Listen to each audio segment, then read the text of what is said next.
हम खुद जानते नहीं कि हमारे साथे दू बेर 3 बेर घटना भइल बा। प्रदीप के लिए भी हम वोट मंगनी तो इहो दगा दिलन, जनता के द्वारा खरा ना उतरलन। निमतला भाई भी यही कैलन, हमसे भी चक्कर में मदद कैनी। लेकिन अगर हम पे भरोसा करतिया तो भगवान और खुदा का साक्षी मान के हम पूर्ण विश्वास दिलाते हैं चैनल माध्यम द्वारा नगर पंचायत के जनता जनार्दन से कि हम विकास जेनविन चीज़ देखे नहीं तमकोही नगर पंचायत के जब भी लोग आवेला ग्रामीण अंचल से तो पर्ची कटा के सामुदायिक हॉस्पिटल जौन बाटे सरकारी पर्ची अंदर बनेला, लेकिन जितना भी दवाई होला चाहे कोनो एक्सरा और जाँच होला सब बाहर होला। आखिर का है यहाँ के नेता लोग जो बा, चाहे विधायक चाहे प्रमुख चाहे प्रधान लोग रहल बा लोग, डॉक्टर यहाँ के अपन मनमानी करला लोग। और वो लोग सब एक्सरे बा सरकार देले भी, ना एक्सरा होला ना सीटी स्कैन होला ना ब्लड टेस्ट होला, सब बाहर उपलब्ध सेवा उपलब्ध करल। नाम बा खाली सरकारी हेड पर, लेकिन काम सब प्राइवेट के द्वारा बाहर होता है। टोटल प्राइवेट से होला। ये लोग डॉक्टर लोग अपना पर्ची लिख लो, प्राइवेट से होला, अपना कमीशन आवास वृद्धा पेंशन सरकार के माध्यम जोन भेजी गाइडलाइन ऊपर पूरा खरा उतरे कोशिश करे हम। नमस्कार, हम बानी दिलीप दीवाना, युवा कबीर हुआ देख रहल बानी भोजपुरिया माटी के लाल। आज हम पहुंचल बानी उत्तर प्रदेश के कुशीनगर जनपद के तमकोही नगर पंचायत में। और अवश्य बता दी कि यह विधानसभा चुनाव के बाद अब कुछ दिन के बाद 5 से 6 महीना के बाद अक्टूबर नवंबर में चाहे दिसंबर में चुनाव पड़ी नगर पंचायत के। और यहाँ के हमारा साथ में जौन बाटनी दाहिने साइड में यहाँ के नगर पंचायत तमकोही राज के चेयरमैन पद के प्रत्याशी मुनीर अहमद जी, यहाँ से तमाम बातचीत हुई यह तमकोही नगर पंचायत के। और फिर से नवंबर में चुनाव बा नगर पंचायत के, तमाम बात करम कि का ये नगर पंचायत में होके चाहिए और वह का सोचले बनी और कौन मुद्दा पर चुनाव लड़ता, तमाम बात करम। सबसे पहले तो हमारा चैनल में स्वागत बा। सबसे पहले मैं आपके चैनल के माध्यम से तमकोही नगर पंचायत जनता जनार्दन का स्वागत करतनी और आपके भी स्वागत करते हैं चैनल के माध्यम से। आपका भी बहुत बहुत धन्यवाद कि हमसे आइल बनी, हमसे सवाल जवाब करें। जी, पहिल का सवाल ये रही कि यह तमकोही नगर पंचायत के रउआ चेयरमैन पद के भावी प्रत्याशी बनी, का मुद्दा लेकर रउआ चुनाव लड़तनी? मुद्दा यह हमारा ये बा कि जितना भी पूर्व प्रधान रहल बा लोग, सब लोग अपने विकास कैले बा। चाहे वो उमेश्वर जी रहे हो, चाहे निमतला भाई रहल बन, चाहे प्रदीप जी रहल बन, तो हमें हमारे मन बनैनी कि हम चुनाव लड़ी और जनता हम पर भरोसा कर चुनाव जीते और लोग के जो भी समस्या बा नगर पंचायत के अंतर्गत आवेला ओके हम काम करे के प्रयास करवाए।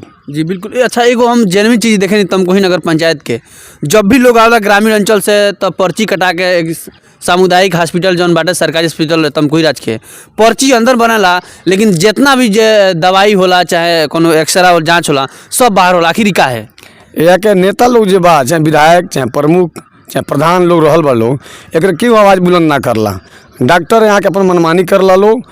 और वो लोग सब एक्सरे बा सरकार देले भी, ना एक्सरा होला ना सीटी स्कैन होला ना ब्लड टेस्ट होला, सब बाहर उपलब्ध सेवा उपलब्ध सरकार करेले भी है। जा नाम बा खाली सरकारी हेड पर, लेकिन काम सब प्राइवेट के द्वारा बाहर होता है। टोटल प्राइवेट से होला। ये लोग डॉक्टर लोग अपना पर्ची लिख लो, प्राइवेट से होला, अपना कमीशन लेते हैं लोग। आखिर जो नेता बाटे वो जागी तो काम होई न जी। हम तो प्रयास करते नहीं कि अगर हम जनता हमके चुनत या तो एक तमाम मुद्दा हम पहले हम अपना पटल पर रखें और डीएम एसडीएम माध्यम के द्वारा हम अपने आवाज़ बुलंद करते रहे। जी बिल्कुल। अगला सवाल ये रही कि यह नगर पंचायत चुनाव से पहले क्षेत्र खातिर रहुआ एगो समाज सेवी बानी, सुनले बानी कि बच्चा रहुआ जाना क्षेत्र में हम जाता नहीं, तो क्षेत्र में खाली नाम होता मुनीर अहमद जी के। आखिर कौन जादू कैले बानी और में समाज सेवा में और कौन कौन योगदान रहा कोरोना महामारी में, चाहे कोनो आपातकालीन घटना में कौन कौन सेवा रहा? सेवा तो कोरोना काल में जितना भी लोग हाईवे पर जाते रहे 15 से 20 हज़ार लोग के खाना के नाश्ता के व्यवस्था करावल गई लोग द्वारा, कुछ हमार मदद रहे, कुछ लोग कैले रहे। और भी जब लोग हमके चाहता, हम कोनो भेदभाव कोनो जात पात पर भरोसा ना रखे नहीं, हम सबके इंसान समझे नहीं, हम इंसान हैं। हम चाहते नहीं कि हम अगर हमको जनता भरोसा करती है तो हम अपना युवा के जो भी हमसे बन सकी नगर पंचायत के माध्यम से हम सबके करे विश्वास के काम करें। जी बिल्कुल।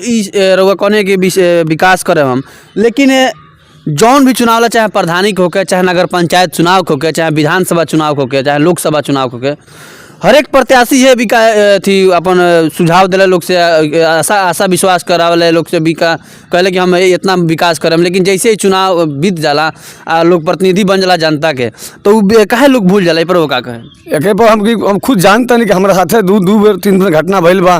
प्रदीप के लिए भी हम वोट मंगनी तो इहो दगा दिलन, जनता के द्वारा खरा ना उतरलन। निमतला भाई भी यही कैलन, हमसे भी जनता नाराज भी, खाली इनका लोग चक्कर में मदद कैनी। लेकिन अगर हम पे भरोसा करतिया तो भगवान और खुदा का साक्षी मान के हम पूर्ण विश्वास दिलाते हैं चैनल माध्यम द्वारा नगर पंचायत के जनता जनार्दन से कि हम विकास करेब आगे भी अगर हमके जनता तो मौका देती तो आगे भी विकास करे के संभावना हम अपने दिल में रख ले बानी। अच्छा, ई चेयरमैन जौन पद बटे एकरा अंतराल में विकास के क्षेत्र खातिर, शिक्षा के क्षेत्र खातिर, स्वास्थ्य के क्षेत्र खातिर कौन कौन काम आवेला ये चेयरमैन पद पर? चेयरमैनी में जो होता है मेरा नगर आवास आवेला जी, पेंशन आवेला, तमाम काम भाई में हमारे कोई चीज़ अपना मन में रख ले बनी कि अगर हम जीतत नहीं तो हम प्रस्ताव बना के भेजब कि यहाँ से तो हम कहीं नगर पंचायत में एगो बालिका इंटर कॉलेज के स्थापना होके सरकार के मांग करे सरकार से। जी बिल्कुल। अच्छा, जेनविन चीज जौन बाटे गरीब मजदूर खातिर हॉस्पिटल के उत्तम व्यवस्था ये तमकुही राज्य में बाटे, लेकिन वो तरह के सुविधा नहीं मिल पाओ। अगर रउआ सेवा करे के मौका मिलता है तमकुही नगर पंचायत से चेयरमैन बन जाता नहीं तो ये क्षेत्र खातिर तकदीर आ तस्वीर के बारे में का सोचल बानी? जौन शिक्षा के क्षेत्र में के रोजगार के मामला होके जो रोजगार के स्थापना नहीं के रोजगार के स्थापना नहीं है तो जौन हमसे जितना बन सकी रोजगार को उपलब्ध कराया अपना जनता जनार्दन के जे रोजगार हुई जाओ ना माध्यम से हुई होकर कहीं काम लगी तो काम लगवाओ। यही विकास के अगर सरकार जो गाइडलाइन के अंतर्गत भेजी वही पर हम खरा उतरे कोशिश करें। अच्छा, चेयरमैन पद खातिर योग्यता और क्वालिफिकेशन कहाँ तक ले बाटे? क्वालिफिकेशन हम 8 पास हैं हम। जी आगे इतना क्वालिफिकेशन बा, एक्सपीरियंस बा, क्योंकि 22-25 साल से राजनीति में रहल बनी आ लोग पर हम जौन कहे नहीं जौन करे नहीं खरा उतरे कोशिश करे। क्वालिफिकेशन 8 पास के बा हमारा। अगर वह जीतता नहीं तो ये क्षेत्र खातिर क्या सोचल बन? अब नाली, आवास, वृद्धा पेंशन जितना अंतर्गत आई सरकार के माध्यम जौन भेजी गाइडलाइन ऊपर पूरा खरा उतरे कोशिश करे हम। अच्छा, लास्ट में ये सवाल हमारा है कि नगर पंचायत चुनाव पर जनता से रहुआ का सुझाव देम, का संदेश देम? जनता का सुझाव हम सुझाव का देव हम एगो अपन बात विभाग रखत तनी कि जितना लोग पूर्व प्रधान रहल बालो सबके जनता जनार्दन के जान चुकल बिया कि का कैला जीतला के बाद के भाषा के प्रयोग करला, के आप लोग अपन केहू घर बना लियल, केहू लूट लिहल, केहू जमीन हड़प लिहल, तो सब जनता भली भांति जानती है। अगर जनता में विश्वास दिलावती है तो हम जनता आपके चैनल के माध्यम द्वारा विश्वास दिलावत नहीं कि हम खरा उतरे के पूरा कोशिश करें। जी बिल्कुल। हमारा साथ में रहनी यहाँ के तमकुही नगर पंचायत से चेयरमैन पद के भावी प्रत्याशी मुनीर अहमद जी, और यहाँ के कहानी है कि हमरा के अगर जनता सेवा करे के मौका देती है तो तमकुही नगर पंचायत के शिक्षा के मामला में, स्वास्थ्य के मामला में हम विकास करब। और यहाँ के ये बात भी कहने कि हम देखले बानी दिन जब लोग के हम मदद कैले बानी और लोग मदद पा के अगर जनता के प्रतिनिधि लोग बन गए बा तो हमारे मदद भूल जाला। तो ये तरह हम ना करें और खुदा और भगवान के साक्षी मान के हम जनता के सेवा में समर्पित रहब। यहाँ के कहानी है मुनीर अहमद जी, यहाँ से तमाम बातचीत दिल यहाँ के क्वालिफिकेशन के बारे में, नगर पंचायत के बारे में और कौन कौन नगर पंचायत में सुविधा होकर चाहिए जो जनता के हित मुख्य एक ऊपर बातचीत हुई। कैमरामैन के साथ दिलीप दीवाना, युवा कवि, धन्यवाद।